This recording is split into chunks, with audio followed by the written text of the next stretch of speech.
우리 옆 사람과 뜨겁게 사랑과 소망을 담아서 인사하고 시작하겠습니다. 서로 손잡고 또 안아주시면서 하늘까지 함께 갑시다. 인사해 주시면 감사하겠습니다.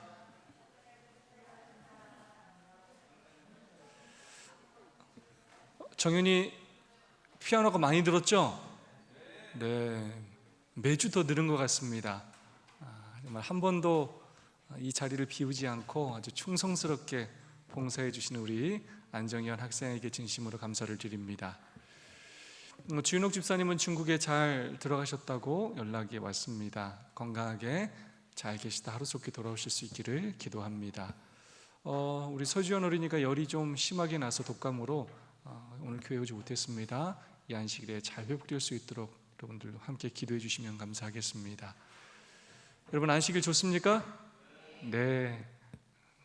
안식일이 없었다면 저희가 이 시간도 사실 쉬지도 못하고 일을 하든지 아니면 다른 곳에 마음을 뺏겨서 바쁘게 살고 있을 것입니다. 그러나 하나님께서 우리에게 안식일을 허락해 주셔서 우리의 모든 삶을 그치고 주님 안에서 쉴 수 있는 특권을 주셨습니다. 아무쪼록 여러분의 몸과 마음이 온전히 회복함을 경험하고 또 우리의 마음과 발걸음이 하늘을 향할 수 있는 뜻깊은 시간이 될 수 있기를 간절히 소망합니다. 이 안식일을 통하여 하늘의 기쁨을 미리 맛보고 또 하늘 가는 그런 예행 연습을 또 충분히 하는 우리 모두가 될 수 있기를 소망합니다. 이번 주 TMI 실천해 보세요 제안 사항입니다. 차가 없는 분들을 태워주세요. 네, 아주 이곳에서 차로 이렇게 또 함께 봉사하시는 분들이 참 많은데요. 정말 감사를 드리고요. 특별히 우리 손순규 성도님이 요즘 화요일, 금요일 또 안식일마다 우리 강춘호 집사님 부부를 차량으로 이렇게 태우시는 거, 또 태우다 드리는 거 여러분 정말 감사하지 않습니까? 네, 교회를 몇십 년 다닌 분 같아요. 박수 한번 쳐드릴까요? 아주 훌륭한 봉사를 정말 해주시고 계십니다. 감사를 드립니다. 깨끗한 옷을 모아 필요한 곳에 보내세요. 네, 의외로 우리한테는 쓸모없는 옷처럼 느껴지지만 정말로 필요한 사람들이 있을 수 있습니다. 그렇게 또 우리가 봉사할 수 있으면 좋겠고요. 씨 뿌리기 전도 책자를 전하세요. 이런 내용들을 우리의 삶 속에서 실천할 수 있기를 소망합니다. 벌써 사과죠. 제목이 뭡니까? 하나님을 두려워하며 그에게 영광을 돌리라. 다시 한번 말씀드리지만 우리 교과 공부가 성경의 책을 대상으로 배우기도 하고 성경의 어떤 주제별로 이렇게 한 기 동안 성경을 공부하는데 이번 기회에 배우는 이 주제는 이 세 천사의 기별은 정말로 짧은 성경 구절임에도 불구하고 우리가 한 기 동안 배우는 그러한 특별한 성경 구절이라고 할 수가 있겠고 특별한 구절이라고 할 수가 있겠습니다. 우리가 누구인지, 우리가 무엇을 해야 하는지, 우리의 정체성과 사명을 가르쳐주는 우리 재림교회에 있어서는 너무나 중요한 그런 성경절이라고 할 수가 있겠습니다. 함께 한 기 동안 깊이 묵상하면서 우리의 사명을 다시 한번 가슴에 새기는 우리 모두가 될 수 있기를 소망합니다. 사과 제목이 뭡니까? 하나님을 두려워하며 그에게 영광을 돌리라. 성경절에 있는 말씀이죠. 네, 다 함께 오늘 기억절 말씀 한번 읽어볼까요? 시작. 성도들의 인내가 여기 있나니 그들은 하나님의 계명과 예수에 대한 믿음을 지키는 자니라. 계시록 14장 12절의 말씀입니다. 토요일 소지 서론에 보면 덴마크의 철학자이자 신학자인 쉐렌 키에르케고르에 대한 이야기가 나옵니다. 그가 종말에 대하여 이렇게 비유를 했다고 합니다. 큰 극장 무대 뒤에서 화재가 발생했고 공연에 참여했던 광대가 나와서 청중들에게 아주 경고를 했다고 합니다. 자, 모두 나가세요. 불이 났습니다. 빨리 나가세요. 나가세요. 나가라고요. 이 광대는 진심으로 불이 나서 이것을 경고하고 살기 위해서 나가라고 외쳤음에도 불구하고 청중들은 그것이 쇼인 줄 알고 오히려 그 광대의 목소리가 크고 제스처가 커질수록 더 큰 박수로 그 광대를 응원했다고 합니다. 그러면서 이 키에르케고르의 비유 속에서 어떻게 기록하냐면 세상은 농담과 착각 그리고 박수 갈채 속에 마지막을 맞이한다 라고 그렇게 기록하였습니다. 여러분, 비유지만 정말로 마지막 시대, 이 세상이 맞이할 이 마지막 시대, 이 세상의 모습을 그렇게 보여주는 것 같습니다. 노아 홍수 때도 마찬가지였고요, 아무리 노아가 120년 동안 물로 인하여 홍수가 올 것을 예언했어도 사람들은 비웃었고 그것이 실제로 일어나지 않을 일처럼 그렇게 거들떠보지도 않았었습니다.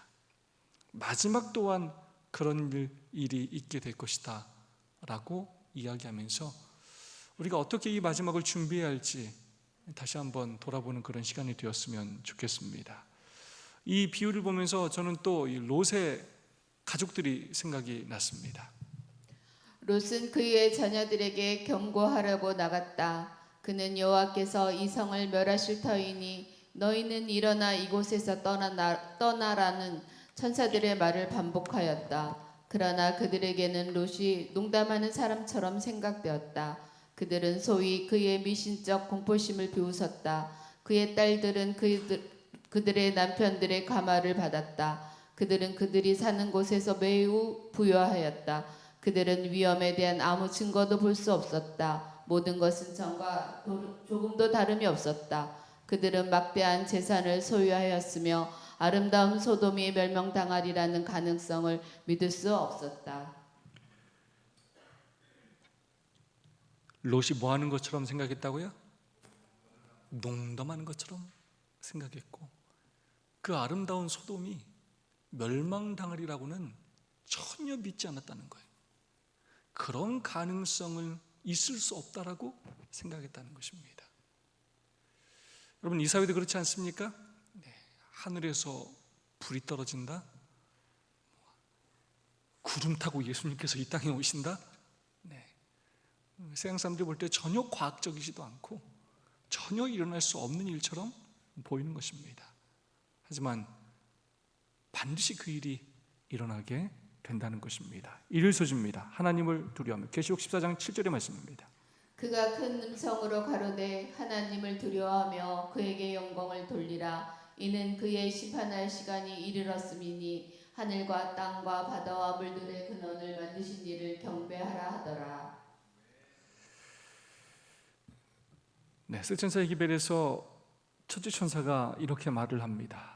하나님을 두려워하며 그에게 영광을 돌리라. 그 이유는 바로 심판하실 시간이 이르렀기 때문이다. 하나님을 경외하라 라고 성경은 거듭거듭해서 우리에게 말하고 있습니다. 왜 하나님을 경외해야 되느냐? 하나님은 모든 자 위에 더욱더 두려워할 자라고 우리에게 말하고 있습니다. 하나님을 두려워해야 하는 이유는 그분께서 창조주시고 또 그분께서 마침내 우리를 심판하시는 심판주이시기 때문이라고 성경은 이야기하고 있습니다. 그런데 여기서 이 두려워하라라는 표현은 무서워 떨라는 것이 아니라 하나님의 그 풍성과 하나님의 그 능력을 보고 하나님을 경외하고 하나님을 존경하고 하나님을 공경하라는 그런 의미라는 것입니다. 14장 7절에 이 두려움이라는 말은 헬라어로 포베오라는 말인데 공경, 경외, 존경이라는 뜻을 가지고 있습니다. 이사야 14장 13절로 14절 말씀입니다. 내가 하늘에 올라 하나님의 무별 위에 내 자리를 높이리라. 내가 북극 지표의 산 위에 앉으리라. 가장 높은 구름에 올라가 지극히 높은 이어 드리라. 집사님 조금만 작게 말씀해 주시면 좋겠습니다. 컨트롤이 안 되네요.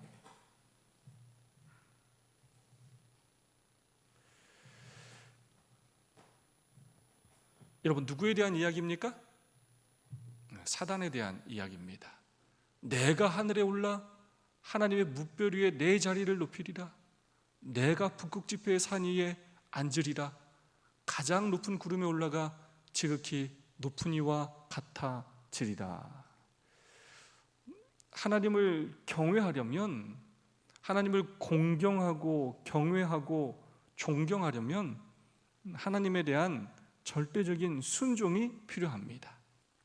근데 방금 읽었던 이사야 14장 13절로 14절에 등장하는 이 사단의 정신은 무엇이냐면 내가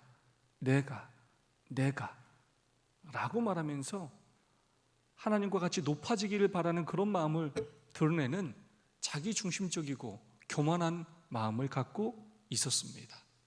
그래서 그렇게 자기 중심적이고 교만한 마음으로는 하나님을 경외하기도 어렵고 하나님을 존경하기도 어렵다는 것입니다. 예수님은 어떤 모습으로 이 땅에 오셨느냐? 하나님의 본체시나 자기를 낮추시고 죽기까지 복종하셨으나 곧 십자가에 죽으심이라. 네, 예수님은 하나님이셨지만 온전히 자기를 낮추시고 겸손한 마음으로 육신을 입으시고 이 땅에 오셔서 정말로 십자가에 못 박혀 죽으시기까지 하나님의 뜻에 순종하셨다는 것입니다. 그렇게 십자가에 돌아가셨다는 것입니다. 예수님께서는 무엇이 정말로 하나님을 두려워하고 하나님을 경외하시는 것인지 이 땅에 직접 육신을 입고 오셔서 또한 공생의 모든 삶을 통하여 하나님을 두려워하고 경외하는 것이 무엇인지 그분의 삶을 통하여 우리에게 모범을 보여주셨다는 것입니다. 교과 52페이지의 말씀입니다. 하나님을 두려워한다는 것은 우리 생각에서 그분을 첫째 자리에 두는 것이다. 자기 중심과 교만을 버리고 전적으로 주님만을 위한 삶을 사는 것이다. 네, 하나님을 두려워하는 것이 무엇인지 교과는 이렇게 정의하고 있습니다. 하나님을 두려워하는 건 그냥 그분을 무서워하는 게 아니라 우리의 생각에서 그분을 첫째 자리에 둔다는 것입니다. 삶의 우선순위를 그분에게 먼저 두는 것이 바로 하나님을 두려워하는 것이라는 것입니다. 자기중심적이고 교만한 마음을 버리고 전적으로 주님만을 위해서 사는 삶을 바로 하나님을 두려워하는 것이다 라고 그렇게 우리에게 말해주고 있습니다. 오려서집니다. 하나님을 경외하고 순종하기. 신명기 6장 2절의 말씀입니다. 곧 너와 내 아들과 내 손자로 평생에 내 하나님 여호와를 경외하며 내가 너희에게 명한 그 모든 규례와 명령을 지키게 하기 위한 것이며 또 내 나를 장독케 하기 위한 것이라. 네, 쉬운 말 성경으로는 이 6장 2절을 이렇게 말하고 있습니다. 여러분은 하나님을 경외하고 내가 오늘 여러분에게 명하는 주님의 계명과 규정들을 모두 지키십시오. 그러면 여러분은 길이 복을 누리며 잘 살게 될 것입니다.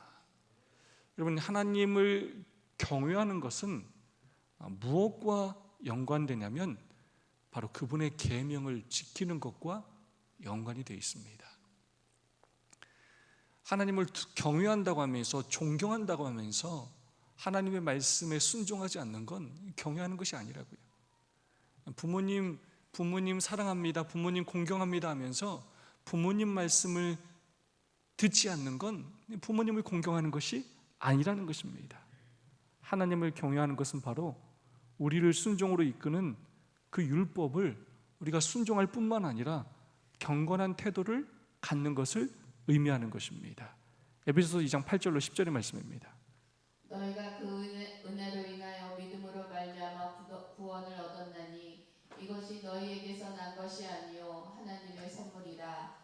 행위에서 난 것이 아니니 이는 누구든지 자랑치 못하게 함이니라. 우리는 그의 만드신 바라 그리스도 예수 안에서 선한 일을 위하여 지으심을 받은 자니 이 일은 하나님이 전에 예비하사 우리로 그 가운데서 행하게 하려 하심이니라.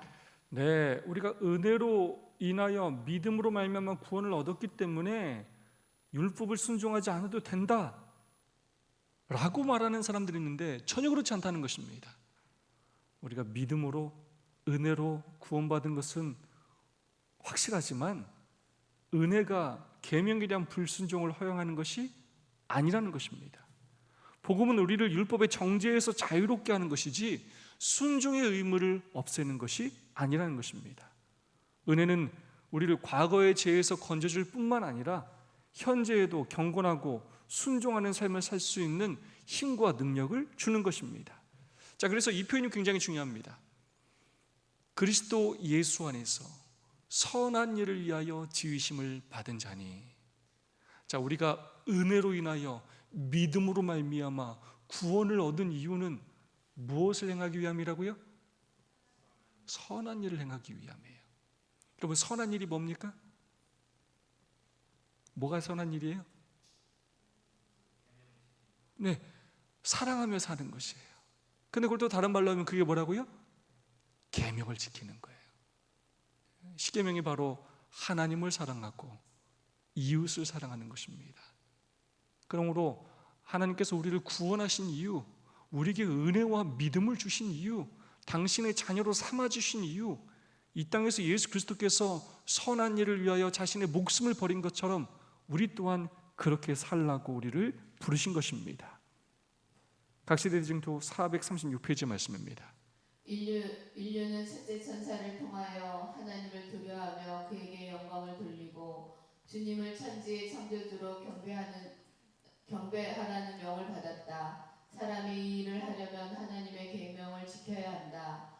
현인은 하나님을 경외하고 그 명령을 지킬지어다. 이것이 사람의 본분이니라고 말한다.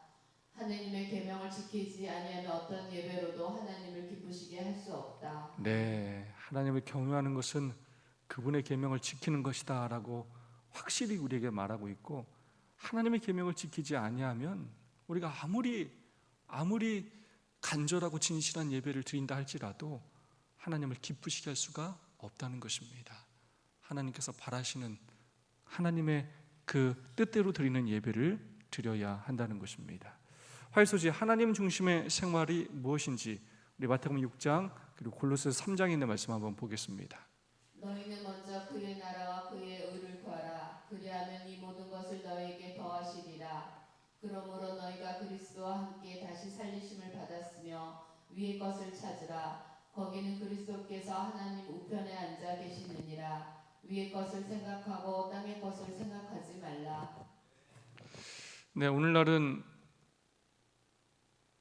소비 지상주의 시대에 우리가 살고 있고 물질 중심의 시대에 살고 있습니다. 많은 사람들이 쾌락을 위하여 살고 있고 자신의 유익을 위하여 그렇게 살아가고 있습니다.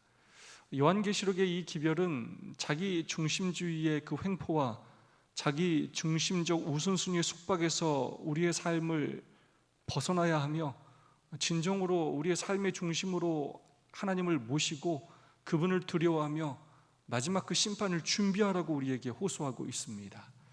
그러면서 교과는 어떻게 사는 것이 우리의 삶의 진정한 중심으로 하나님을 모시는 것인지에 대하여 세 가지 성경절을 예로 들어 설명하고 있는데요.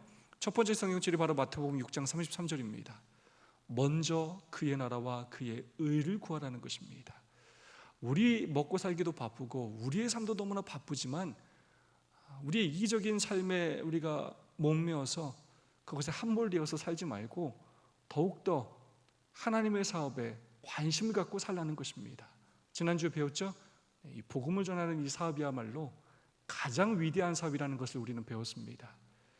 정말로 영원히 없어지지 않을 우리의 이 노력과 땀방울이 영원히 기억되고 영원한 열매로 남는 이 가치 있는 사업에 우리가 더 헌신해야 한다는 것입니다.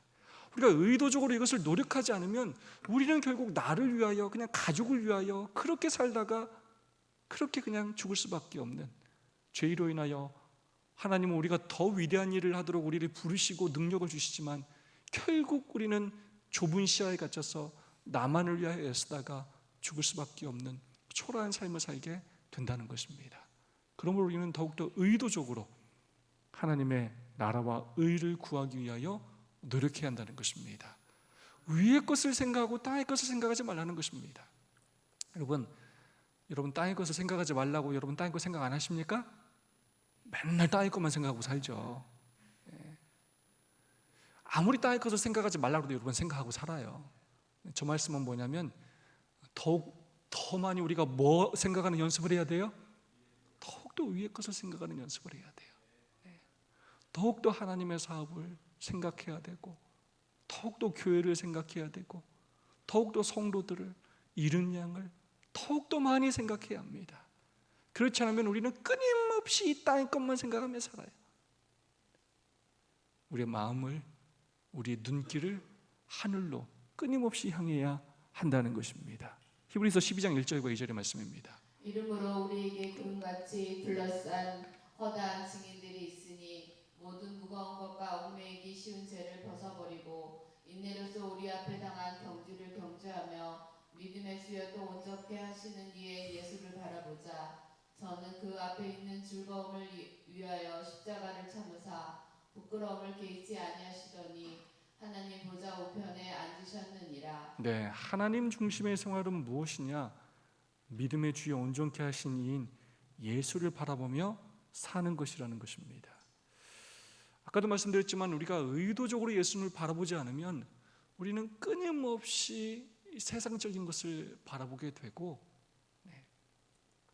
끊임없이 다른 사람들과 비교하면서 교만하기도 하고 또 절망하기도 하고 웃기도 하고 울기도 하고 이랬다 저랬다. 지난번에 말씀드렸죠. 때로 정말 정신병자처럼 그렇게 살 때가 있어요. 그래서 우리가 누구인지, 우리가 무엇을 하며 살아야 할지를 우리가 알려면 끊임없이 누구를 바라봐야 한다고요? 예수 그리스도를 바라봐야 한다는 것입니다. 내가 누구인지, 내가 무엇을 하며 살아야 하는지, 내가 누구를 닮아가야 하는지, 무엇을 위해 웃어야 하는지, 무엇을 위해 울어야 하는지 끊임없이 예수 그리스도를 통하여 우리의 삶을 돌아봐야 한다는 것입니다. 그것이야말로 하나님 중심의 생활이다라고 교과는 말하고 있습니다. 교과 56페이지 말씀입니다. 이 땅의 마지막 대쟁투의 중심 쟁점은 마음을 차지하는 것이다. 그것은 분명 하나님의 뜻에 대한 충성, 주권, 헌신에 대한 싸움이다. 대쟁투의 마지막 싸움은 우리의 생각을 지배하기 위한 선과 악의 대결이다. 네, 결국 이 선악의 대쟁투의 핵심은 뭘 빼앗는 것이라고요? 마음 싸움이에요. 선악의 대쟁투의 핵심이 바로 율법이고 또 예배인데 그 핵심은 무엇이냐면 마음이에요. 마음. 예배라는 것은 존경, 사랑이 담긴 것인데 누구를 사랑하고 누구에게 우리의 애정을 투자하느냐의 싸움이에요. 오늘 여러분이 이 교회로 오기 위해서는, 이곳으로 발걸음을 옮기기 위해서는 여러분이 정말로 많은 시간을 투자한 것입니다. 시간이 있는 곳에 또 마음이 따라가는 것이고요, 시간과 마음이 따라가는 곳에 또 재물이 따라가는 것입니다. 끊임없이 우리는 하나님께 우리의 시간을 드려야 하고 재물을 드려야 합니다. 그래야만 우리의 마음이 그곳으로 가게 되는 것입니다. 하나님의 뜻에 대한 충성, 주권, 헌신에 대한 싸움이에요. 우리가 평생 하나님을 위하여 얼만큼 충성하며 얼만큼 헌신하며 살았습니까? 남은 인생 더 하나님께 충성하고 헌신하는 삶을 살아야 하겠습니다. 우리의 생각을 지배하기 위해서 사단은 끊임없이 유혹할 것입니다. 경제적인 문제로 인하여, 또 전염병, 사고와 재난, 난리와 소문들을 통하여, 그리고 끊임없이 여러분 주변에 있는 사람들을 통하여 그들과 비교하게 하고 경쟁하게 하고 하면서 끊임없이 염려하게 하고 두려워하게 하면서 여러분의 마음을 하늘을 향하지 않고 이 땅을 향하게 하고 하나님께 헌신하지 못하며 세상 걱정에 근심에 짓눌려 여러분의 쾌락을 위하여 또 염려를 위하여 끊임없이 살게 여러분을 유혹할 것입니다. 그때마다 우리의 시선을 하나님께 두고 예수 그리스도를 바라보고 그분의 나라와 의를 먼저 구함으로써 우리의 생각을 하나님께 드림으로 우리가 선악간의 싸움에서 승리하게 되기를 진심으로 소망합니다. 그러니까 우리가 하는 생각이 결국 우리를 행동하게 할 것이고요, 그 행동이 반복될 때마다 습관이 될 것이고요, 그 습관이 삶이 되는 것이고요, 그리고 마침내 그 삶이 우리의 운명을 결정하게 되는 것입니다.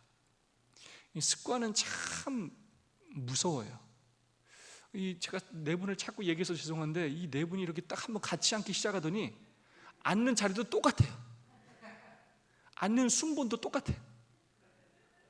교회 오는 시간도 거의 똑같아요. 그래서 아주 좋은 습관을 갖고 계세요. 나 금요일도 한번 교회를 안 오기 시작하면 안 와줘요. 한 번 화요일 교회 안 오면 안 오고 싶어져요. 한 번 뒤로 물러가잖아요. 한 발짝 앞으로 나오는 게 너무나 어려워요. 여러분 정말 습관 잘 들이셔야 돼요. 말씀 묵상 안 하는 사람은 아무리 하라고 해도 안 해요. 아무리 하라도 안 해요. 쉽게 바뀌지가 않아요. 여러분 좋은 습관을 가지셔야 됩니다. 제가 여러분에게 간절히 부탁드리는 건, 제가 꿈꾸는 건 뭐냐면 여러분이 교회 스케줄만 잘 따라와도 믿음을 성장할 수 있게 만드는 거예요. 딴 거 대단한 거 하려고 하지 마시고, 우리 교회가 하는 멘토 소그룹 또 예배에 잘 참석하시고, 우리 예은혜 씨는 똑같이 성경 말씀 똑같이 묵상하시면서 부디 그 스케줄 잘 따라오시기 바랍니다. 그럼 여러분 믿음이 나도 모르는 사이에 성장이 있으실 것입니다. 좋은 습관을 가지셔야 합니다. 그러기 위해서 첫 번째 뭐가 제일 중요합니까? 생각이 중요해요. 근데 여러분, 우리 혼자 하는 생각으로는 좋은 생각이 들어올 리가 별로 없어요. 우리 혼자 생각하면 계속 이상한 생각을 해요. 지난번에 나 째려봤는데 왜 째려봤지? 왜 나한테 그렇게 말했지? 맨날 이상한 생각만 해요. 그걸 막 마음이 상했다 좋았다 막. 우리는 선한 존재가 아니기 때문에 그냥 우리 생각에서는 뭐가 안 나온다고요? 좋은 게 안 나와. 좋은 게 안 나와. 그래서 끊임없이 묵상하라는 거예요. 말씀을 묵상하라고요.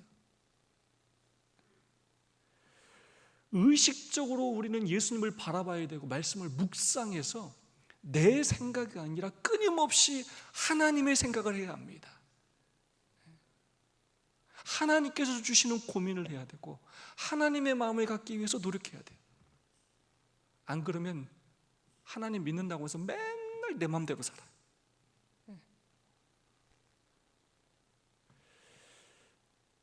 그렇게 사는 게 정말로 행동이요 습관이 되면 옆에 있는 사람들이 너무 힘들어져요. 우리가 더 하나님 말씀을 묵상하는 훈련을 해야 되겠습니다. 의식적으로 시간을 투자하고 눈앞에 말씀이 보이게 하고 말씀을 듣게 하고 끊임없이 보고 듣고 생각하는 것이 하나님의 말씀이 될 수 있도록 의식적인 노력을 하는 우리 모두가 될 수 있기를 소망합니다. 교훈의 말씀입니다. 하나님을 인생의 진정한 중심으로 삼으라는 것이 요한계시록의 기별이다. 그것은 예수께서 영원한 사물로 우리의 마음을 채우도록 허락하는 것이다. 아멘. 하나님을 인생의 진정한 중심으로 삼으라. 여러분 요한계시록은 그냥 어떤 막 예언, 막 동물들, 예수님 오실 때가 언제냐 이런 것들을 외우라고 우리에게 주신 기별이 아니라 이 요한계시록 핵심은 무엇이냐면 창조주시고 구속주요 심판주이신 우리를 너무나 사랑하셔서 이 땅에 오셨을 뿐만 아니라 십자가에 달려 돌아가셨을 뿐만 아니라 부활 승천하셔서 지금도 우리를 구원하시기 위하여 중보하고 계시는 그 사랑의 하나님을 우리도 하나님이 우리를 사랑한 것처럼 사랑하면서 그분을 우리의 삶의 주인으로 모시라는 것입니다. 하나님께서 그걸 심판하신다는 거예요. 영원한 사물로 우리의 마음을 채우라는 것입니다. 수요소주입니다. 하나님께 영광을 돌리라. 계시록 19장 1절로 2절입니다. 할렐루야. 구원과 영광과 능력이 우리 하나님께 있도다. 그의 심판은 참되고 의로운지라. 예, 하나님께 영광을 돌리라. 이 잘못 오해하면 하나님의 품성을 오해하기가 참 쉬워요. 마치 우리를 뭐 로봇처럼 만들어놔서 그냥 하나님 아바의 수령님 하면서 그냥 하나님을 이렇게 늘 이렇게 높이며 살라 이런 게 아니에요.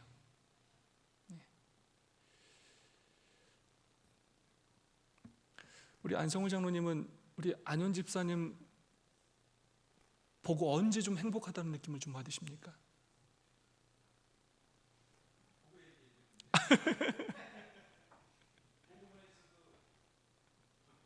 저는 그럴 것 같아요. 우리 안현 집사님이 이렇게 같이 나와서 옆에 이렇게 찬양을 같이 하면 얼마나 행복할까라는 생각이 좀 들어요. 그렇지 않습니까? 내 아들이 이렇게 교회에도 열심히 나와서 맡겨진 직분에 아주 성실히 봉사할 때 얼마나 아버지로서 이렇게 보람 있고 행복하겠습니까? 우리 안현 집사님은 지난번에 우리 다인이하고 우리 김혜정 집사님이 나와서 이렇게 예쁘고 정말로 사랑스럽게 그 특창을 할 때 얼마나 뿌듯하고 행복하고 또 이 감동이 넘치겠습니까? 저희 어머니는 제가 이렇게 또 목회자로서 이렇게 또 때로 설교하고 이렇게 사역하는 모습들을 보면 굉장히 또 행복해 하시고 또 보람 있어 하시고 기뻐하셔요. 그게 부모님을 공경하는 것이고, 그게 부모님께 뭘 하는 거예요? 영광을 돌리는 거예요. 부모님을 기쁘게 해드리는 것, 그분의 마음을 흡족하게 해드리는 것, 이것은 사랑의 관계를 통해서만 이루어질 수 있는 일이에요. 하나님은 우리가 하나님의 뜻대로 살아서 우리가 행복하게 살 뿐만 아니라 가치 있고 보람되게 살아감으로써, 하나님의 뜻에 순종하며 살아감으로써 우리가 축복받기를 원하고, 하나님은 그 일을 통하여 보람과 행복을 느끼신다는 것입니다. 그걸 어려운 말로 뭐라고 표현한 것입니까? 하나님께 영광을 돌리는 거예요. 우리 하나님 너무나 행복하시다는 거예요. 오늘 여러분들이 이렇게 하나님 앞에 나와 있는 것, 어려운 여건 속에서도 이렇게 하나님을 찾아온 것, 이걸 보면 하나님 뭐 하시다고요? 행복하셔. 그게 여러분이 하나님께 영광을 돌리는 것입니다.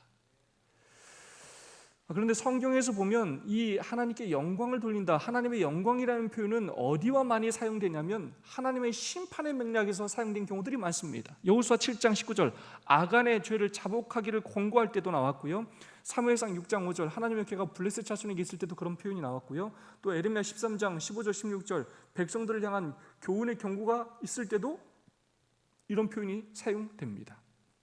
그래서 하나님께 영광을 돌리라 라는 말을 할 때는 심판이 가까웠고 심판을 위하여 준비해야 함을 그렇게 우리에게 또 말해주고 있다는 것입니다. 고린도전서 3장 16절 17절 말씀입니다. 너희가 하나님의 성전인 것과 하나님의 성령이 너희 안에 거하시는 것을 알지 못하느냐? 누구든지 하나님의 성전을 더럽히면 하나님이 그 사람을 멸하시리라. 하나님의 성전은 거룩하니 너희도 그러하니라. 네, 심판에 관련됐다는 의미는 하나님은 우리를 구원하기를 원하신다는 거예요. 하나님은 우리가 구원받아야 그분이 진짜 행복하셔요. 그렇기 때문에 구원에서 멀어지는 걸 가슴 아파하시고 안타까워하시면서 심판이 가까웠으니까 마음을 돌이키고 구원받으라는 것입니다. 하나님 마음을 좀 알라는 거예요. 그런데 우리 하나님은 우리의 모든 것에 관심을 가지셔요. 그냥 하나님은 우리 헌금 얼마 했느냐 이것만 관심을 갖는 게 아니에요. 교회 출석했냐 안 했냐 요 출석 체크하면서 관심을 갖는 게 아니에요. 그냥 우리의 모든 삶에 관심을 가져요. 누구든지 하나님의 성전을 더럽히면 하나님이 그 사람을 멸하시리라. 하나님의 성전은 거룩하니 너희도 그러하니라. 우리의 삶 자체가 거룩하기를 원하시고, 그 모든 삶을 통하여 우리가 행복하기를 원하시고, 우리의 모든 삶을 통하여 이웃들에게 하나님을 증거하기를 원하신다는 것입니다. 고린도전서 6장 19절 20절입니다. 너희 몸은 너희가 하나님께로부터 받은 바 너희 가운데 계신 성령의 전인 줄을 알지 못하느냐? 너희는 너희 것이 아니라 값으로 산 것이 되었으니 그런즉 너희 몸으로 하나님께 영광을 돌리라. 네, 우리의 몸까지도 건강함으로 우리가 더 하나님의 사업을 위하여 봉사하고 헌신함의 삶으로 더 하나님을 기쁘시게 하면서 하나님을 증거하며 살기를 원하신다는 것입니다. 그러즉 너희가 먹든지 마시든지 무엇을 하든지 다 하나님의 영광을 위하여 하라. 하나님을 기쁘시게, 하나님을 행복하게, 하나님을 보람되게 그렇게 살아가라는 것입니다. 로마서 12장에 있는 말씀입니다. 그러므로 형제들아 내가 하나님의 모든 자비하심으로 너희를 권하노니 너희 몸을 하나님이 기뻐하시는 거룩한 산 제사로 드리라. 이는 너희의 드릴 영적 예배니라. 너희는 이 제사를 본받지 말고 오직 마음을 새롭게 함으로 변화를 받아 하나님을 선하시고 기뻐하시고 온전하신 뜻이 무엇인지 분별하도록 하라. 네, 굉장히 중요한 말씀이죠. 하나님은 정말로 우리 자신을 하나님께 온전히 드리기를 원하십니다. 거룩한 산 제사로 드리기를 원하신다는 것입니다. 이 영적 예배라는 표현이 나오는데요, 흠정역에서는 이것을 합당한 섬김이라고 이렇게 번역하였습니다. 근데 필립스역 성경은 이 합당한 섬김을 지적인 예배의 행위로 그렇게 번역하였습니다. 그래서 우리가 하나님 앞에 이렇게 예배를 드릴 때 정말로 온전한 마음으로 하나님을 알아가면서 진심으로 드리는 그 예배를 영적 예배라고 하고 있고, 우리가 그렇게 더 의식적으로 하나님의 사랑을 또 이해하고 하나님과 영적인 교제를 하면서 그렇게 하나님과 그렇게 교제하기를 하나님 또한 원하신다는 것입니다. 교회 증언 5권에 있는 말씀입니다. 하나님을 첫째로 삼는 아버지와 어머니들, 여호와를 경외하는 것이 지식의 근본임을 자녀들에게 가르치는 아버지와 어머니들은 질서가 잘 잡히고 잘 훈련된 가정, 하나님을 반역하는 대신에 그분을 사랑하고 순종하는 가정을 세상에 보여주므로 천사들과 사람들 앞에서 하나님께 영광을 돌리게 된다. 그리스도는 그들의 가정에서 낯선 사람이 아니고 그분의 이름으로 존경과 영광을 받는 가정의 이름이 된다. 천사들은 하나님의 가장 높은 위치에 계신 가정을 기뻐한다. 아멘. 여러분, 하나님께 영광을 돌리는 방법 어렵습니까? 네, 우리가 TMI 배우는 내용 그것만 실천해도 그게 다 하나님께 뭐 하는 거라고요? 영광을 돌리는 것입니다. 네, 성도를 사랑하고 이웃을 사랑하고 아무리 작은 것이라도 나누고 베풀고 친절하게 말하고 손잡아주고 먼저 인사하고 교회를 돌보고 섬기고 어린이 학생들을 후원하고 순서에 함께 동참하고 관심을 가져주고 먼저 전화해주고, 이 모든 것들이 다 하나님께 뭐 하는 거라고요? 영광을 돌리는 그런 행위라는 것입니다. 하나님을 반역하는 대신에 하나님을 사랑하고 순종하는 가정을 세상에 보여주는 것도, 그것도 하나님께 영광을 돌리는 일이 된다는 것입니다. 마지막 목요 소식입니다. 요한계시록에 이기는 자들. 네, 계시록 14장 12절 흠정역은 여기에 하나님의 계명들과 예수의 믿음을 지키는 자들이 있느니라.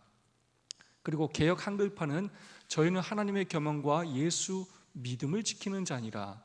세 번째로 개역 개정판은 그들은 하나님의 계명과 예수에 대한 믿음을 지키는 자니라. 예수의 믿음, 예수 믿음, 예수에 대한 믿음, 이번 교과에서는 이게 무엇이 옳으냐에 대해서 강조하는 것이 아니라 하나님의 계명을 지킬 수 있는 유일한 길이 예수의 믿음으로 말미암는 것이다. 예수님에 대한 그 믿음이 결국 있어야만 우리가 하나님의 계명을 순종할 수 있다라는 것을 강조하고 있습니다. 교과 60페이지 말씀입니다. 믿음은 믿는 사람 각자에게 주어진 선물이다. 성령께서 우리 마음에 주신 믿음을 행사할 때 믿음은 자란다. 우리는 자신의 의지력이 아니라 우리를 통해 역사하시는 살아계신 그리스도의 능력으로 승리한다. 우리의 됨됨이에 의해서가 아니라 그분이 어떤 분이신 것에 의지해서 승리한다. 아멘.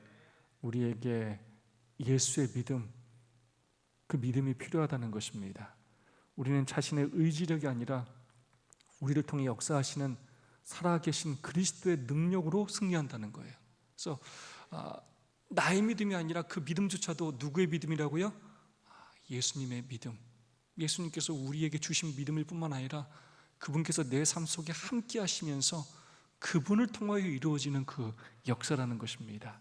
그러므로 우리의 됨됨이에 의해서가 아니라 그분이 어떤 분이신 것에 의지해서 우리는 마침내 승리하는 자, 이기는 자가 된다는 것입니다. 교과 60페이지 말씀입니다. 예수님은 우리의 전부이시며 세천사 기별은 모두 오직 그분에 관한 것이다. 요한계시록의 기별은 패배가 아니라 승리의 기별이며 그것은 그분의 은혜와 그분의 능력으로 승리한 백성에 대해 말하는 것이다. 아멘. 하나님의 계명에 순종할 뿐만 아니라 예수님께서 주시는 그 믿음을 소유하여 예수님의 능력으로 믿음으로 승리하는 삶을 살아가는 것, 그것이 요한계시록의 기별이고 또 그 모든 것들을 이루게 하시는 분은 바로 예수 그리스도시라는 것입니다. 마지막 말씀입니다. 교과 62페이지 말씀입니다.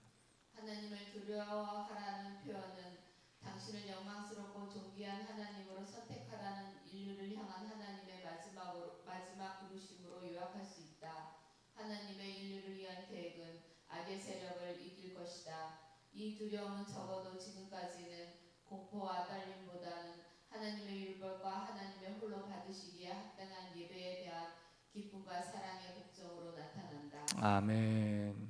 하나님을 두려워하고 그에게 영광을 돌리라. 이번 한 주의 이 내용의 핵심은 결국 하나님이 얼마나 위대한 분인지, 하나님이 얼마나 사랑이 넘치는 분인지 그 하나님을 올바로 알고 세상의 헛된 것들을 선택하지 말고 하나님을 선택하라는, 마지막 때가 가까웠기 때문에 이제 하나님을 선택하라는 하나님의 마지막 호소요, 경고라고 할 수 있다는 것입니다.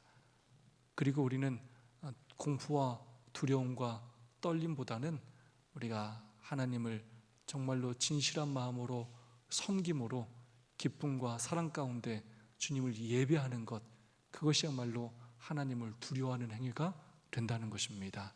우리에게 이토록 귀한 또 안식일을 주시고 또한 함께 모여서 하나님을 예배할 수 있는 놀라운 축복을 주신 하나님께 진심으로 감사를 드리면서 이 안식일이 하나님을 두려워하고 또 하나님께 영광을 돌리는 그 일을 경험하는, 체험하는 복된 안식이 될 수 있기를 간절히 소망합니다. 우리 두 분, 세 분씩 받은 은혜와 또 결심을 나누는 시간을 갖도록 하겠습니다.